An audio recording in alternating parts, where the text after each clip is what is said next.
toutes et à tous, c'est Zen, j'espère que vous allez bien. Aujourd'hui, on se retrouve pour une nouvelle vidéo. Docteur nous a préparé une vidéo spéciale première touche, plus précisément comment éliminer son adversaire en une touche. Voilà Ellie, donc effectivement aujourd'hui, petite vidéo consacrée à l'importance des contrôles de balle, mais surtout sa première touche, pour pouvoir éliminer son adversaire. Parce que des fois, on peut éliminer son adversaire sans avoir besoin de faire des feintes monstrueuses, des dribbles incroyables, en réinventant la lune. Non, des fois, simplement en contrôlant bien son ballon, on arrive à mettre dans le vent son adversaire et puis s'ouvrir le chemin du but. Ok? Ouais. C'est parti. Parti. Pour ces exercices, je t'ai préparé 4 petits cônes qui sont, on va dire, ton adversaire. Tu vas essayer de mettre dans le vent. On va travailler là-devant. Je ferai des passes et tu devras contrôler le ballon de la manière comme je t'ai expliqué. On va faire un premier exercice que je vais t'expliquer et puis après on fera le reste. Ok? Ok, le premier exercice. Le but de cet exercice, en fait, on va faire croire à l'adversaire qu'on continue la direction dans laquelle on nous fait la passe et laquelle on fait l'appel où on veut le ballon. Mais en fait, on va pas y aller, on va partir de l'autre côté.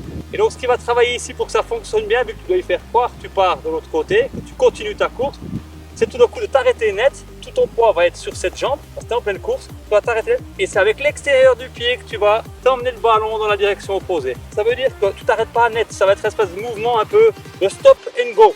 C'est vraiment ça le but. Donc on fait croire qu'on y va, on fait vraiment croire avec le haut du corps aussi qu'on part dans cette direction. Il va se faire avoir, il va dessus et en fait, toi, tu sais déjà que tu vas passer de l'autre côté dans une direction opposée. Voilà. Et puis là, dans cet exercice, fais vraiment l'appel que tu veux le ballon dans cette direction pour vraiment induire ton adversaire en erreur, ok? Oh, pas mal.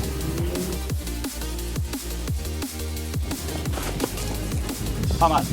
Et dis attention quand tu arrives ici puis que tu dois marquer ton temps d'arrêt sur ta jambe gauche, mets vraiment un temps d'arrêt. Comme ça, tu as le temps de rebondir et repartir de l'autre côté. Sinon, tu n'as pas le temps de tout faire, tu précipites tout puis c'est un peu difficile, ok? Il n'y a pas cet effet de surprise avec le corps pour faire croire que tu vas de l'autre côté.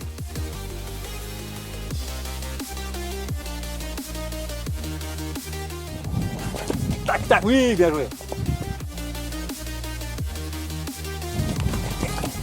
Oui, bien joué. Il essaie de bloquer cette cheville là, avec l'extérieur comme ça, avec la vitesse à laquelle la balle arrive, tu n'as plus qu'à la toucher un petit peu puis elle part de l'autre côté, sans devoir faire un immense effort, ok? Oh, bien joué, là c'est bien joué. Voilà.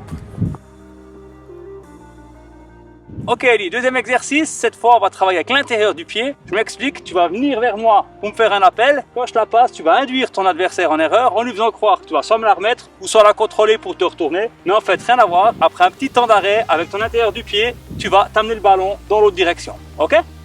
Donc dans cet exercice, ce qu'il y a, c'est qu'il faut vraiment que tu viennes ici pour me demander la balle. Puis tu vas faire croire que tu la contrôles du plat du pied pour pouvoir soit me la remettre directement parce que ton défenseur t'attaque ou alors la contrôler, te retourner pour essayer de l'affronter. Et au dernier moment, tu pousses ce ballon avec la cheville dans le côté opposé. Comme ça, ton adversaire il s'est fait avoir. Ok?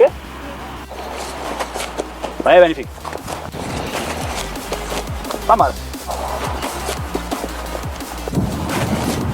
Oui!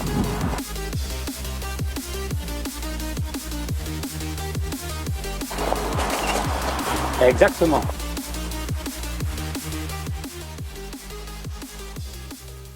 Ok Ellie, dernier exercice, si on y arrive, tu n'en es pas trop mal sorti. Cette fois, même chose, tu vas faire un appel contre moi, tu vas faire croire que tu vas me la passer, tu vas la laisser passer sous ton pied et puis tu vas l'amener dans l'autre direction avec l'autre pied. Donc c'est que la balle te passe sous les jambes et tu vas juste rattraper avec ton autre pied. Ok? Donc ici Ellie, l'important c'est vraiment de faire croire à ton adversaire le plus longtemps possible que tu vas contrôler la balle. Et au dernier moment, tu le laisses passer sous les jambes et tu fais passer la balle derrière ton autre pied. Ok? Ouais. Bien joué.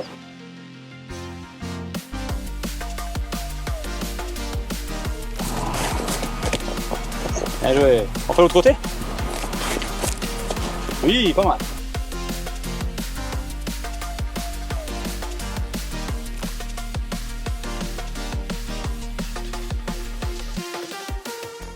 C'est mieux que moi.